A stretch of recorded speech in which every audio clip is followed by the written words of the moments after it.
Hi hello, నాకైతే ఈ photo చూడగానే అబ్బా అందాల సాగర తీరాన ఈ సైక్లింగ్ ఏంటో అనిపిస్తుంది. ఇది ఎక్కడో అనుకుంటున్నారేమో, ఇది ఎక్కడో కాదండి, మన ఆంధ్రప్రదేశ్ లోనే, అది కూడా మన విశాఖ సాగర తీరానే. మరి ఏంటి ఇప్పుడు సడన్ గా ఈ సైక్లింగ్ ఏంటి, అది కూడా ఏంటి నార్మల్ సైక్లింగ్ కూడా కాదు, స్కై సైక్లింగ్ ఏంటి అని చూస్తున్నారా?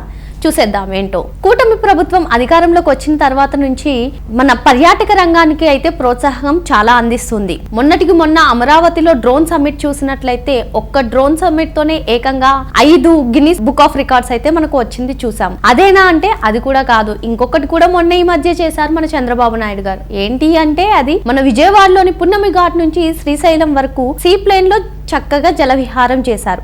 అంటే పర్యాటక రంగానికి ప్రభుత్వం ఎంతలా ప్రోత్సహిస్తుంది అనేది మనం చక్కగా చూడొచ్చు. ఇంతలా మరి ప్రోత్సాహం ఇవ్వడానికి, పర్యాటక రంగాన్ని అభివృద్ధి చేయడానికి కారణాలు ఏంటి అని చూసినట్లయితే, పర్యాటక రంగాన్ని అభివృద్ధి చేయడంతో రాష్ట్రానికి ఆదాయం రావడమే కాకుండా ఇంకా ప్రత్యక్షంగాను పరోక్షంగాను చాలా మందికి ఉపాధి అవకాశాలు అయితే లభిస్తాయి. ఇది చంద్రబాబు గారి దార్శనికత. మరి ఈ పర్యాటక రంగం ఎలా అభివృద్ధి జరుగుతుంది? ఒక్క పర్యాటక రంగమే కాదు, ఏ రంగాన్ని చూసినా మనం కూటమి సర్కార్ వారు ఏ రంగానికైనా సాంకేతికతను జోడిస్తున్నారు, టెక్నాలజీని జోడిస్తున్నారు. దీంతో అభివృద్ధి అనేది శరవేగంగా జరగడమే కాకుండా ప్రస్తుతం డిజిటల్ రంగంలోని యువత అంతా అట్రాక్ట్ అనేది అవుతున్నారని చెప్పవచ్చు. ఇవే కాకుండా మనం గత ప్రభుత్వ హయాంలో పర్యాటక అభివృద్ధి ఏం జరిగింది, అసలు పర్యాటక రంగాన్ని ఏం అభివృద్ధి చేశారనేది ఒక చిన్న చూసేద్దాం. గత ప్రభుత్వంలో అంటే 2019 వైసీపీ అధికారంలో ఉన్నప్పుడు మన రోజా గారు పర్యాటక శాఖ మంత్రిగా ఉన్నారు. ఎప్పుడు చూసినా ఆమె మన ఋషికొండను దేశంలోనే గొప్ప స్థాయికి తీసుకెళ్తున్నామని చెప్పుకుంటూ వచ్చేవారు. మరి ఋషికొండను చూస్తే సాగర తీరాన అందాల కొండగా ఉండే ఋషికొండను ప్రజాధనాన్ని కొల్లగొట్టి మరి విలాసవంతమైన భవనాలు నిర్మించారు. ఈ భవనాలు పర్యాటక రంగానికి ఏమైనా పనికొస్తుందా అంటే ఏమీ లేదు, అభివృద్ధి శూన్యం పర్యాటక రంగాన్ని. కానీ వాళ్ళు చెప్పేది మాత్రం ఏటా పర్యాటక రంగంలో ఈ ఋషికొండ, ఈ విలాసవంతమైన భవనాల ద్వారా ఎంతో ఆదాయం వస్తుందని చెప్తున్నారు. కానీ అక్కడ అభివృద్ధి అనేది శూన్యం. ఆ విలాసవంతమైన భవనాలు పర్యాటక రంగంలో అంటే పర్యాటకులను ఆకర్షిస్తాయి అనేది మాత్రం లేదు, అది అవాస్తవం అని మాత్రం మనం చెప్పవచ్చు. చంద్రబాబు గారి దార్శనికత ఏ విధంగా ఉంటుందంటే, ఆయన 2014 అధికారంలో ఉన్నప్పుడే 2014 నుంచి 2019 వరకు ఆయన అధికారంలో ఉన్నప్పుడు 2017లోనే పర్యాటక రంగాన్ని అభివృద్ధి చేయడం కోసం మెగా టూరిజం పార్క్స్ లను ఏర్పాటు చేద్దామనుకున్నారు.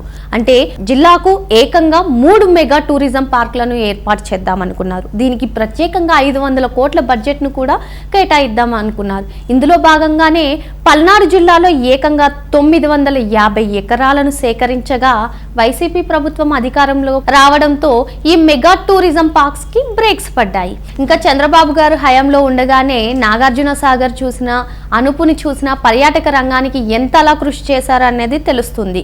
ఇంక ఇదే కాకుండా ఇప్పుడు కూటమి ప్రభుత్వం అధికారంలోకి వచ్చిన తర్వాత చంద్రబాబు ముఖ్యమంత్రిగా ఎమ్మెల్యేలతో మాట్లాడారు. ఏమని మాట్లాడారు అంటే, టూరిజంలో పర్యాటక శాఖలో ఆంధ్రప్రదేశ్ వెనకడుగుగా ఉంది, దీన్ని మనం సమీక్షించాలి. మీ నియోజకవర్గానికి సంబంధించి పర్యాటకానికి ఏదైనా ఉంటే నా దగ్గరికి రండి, నేను ప్రతిపాదిస్తాను. దీనికి బడ్జెట్ను ఇచ్చి మరీ మనం పర్యాటకంగా అభివృద్ధి చెందుదాం అని చెప్పడం అయితే జరిగింది. ఇందులో భాగంగానే ఆయన స్టేట్మెంట్ కూడా ఇచ్చారు. మిగతా రాష్ట్రాల్లో, ఏపీని కాకుండా మిగతా రాష్ట్రాల్లో సగటున పర్యాటకులు 50,000 వెచ్చిస్తుంటే ఏపీలో మాత్రం 10,000 మాత్రమే వెచ్చిస్తున్నారు అని ఆయన చెప్పారు.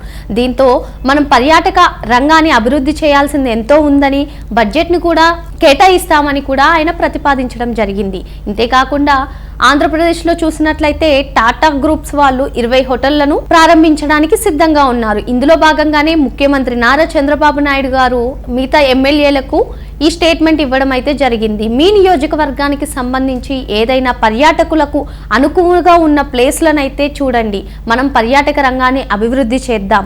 ఎలాగో టాటా గ్రూప్ వాళ్ళు 20 హోటళ్లను కూడా ఏర్పాటు చేయడానికి సిద్ధంగా ఉన్నారని అయితే చెప్పడం జరిగింది. మరి పర్యాటక రంగాన్ని ఇంతలా అభివృద్ధి చేయడం వల్ల ఆదాయమే కాకుండా ఉపాధి కూడా కలుగుతుంది. అంతేకాకుండా ఈ డిజిటల్ యుగంలో నిరంతరం ఆఫీసులకు వెళ్ళి వచ్చే వాళ్ళకి ఎలాగో శని ఆదివారాలు సెలవు ఉండడంతో వాళ్ళు పర్యాటకం పైన ఎక్కువగా దృష్టి సారిస్తారు. దీంతో నియర్ బై ప్లేసెస్ ఏమున్నాయి అని వెతుక్కుంటూ ఉంటారు. సో దీని వల్ల రాష్ట్రంలో ఎక్కువ పర్యాటక ప్లేసెస్ ని ప్రతిపాదిస్తే ఎక్కువ ఆదాయం రావడమే కాకుండా ఉపాధి అవకాశాలు లభిస్తాయని చంద్రబాబు గారి ప్లాన్. ఈ రోజు పర్యాటక రంగం అభివృద్ధి కాన్సెప్ట్ తో వచ్చేసాం. మరో రోజు మరో అంశంతో వచ్చేద్దాం. Thank you.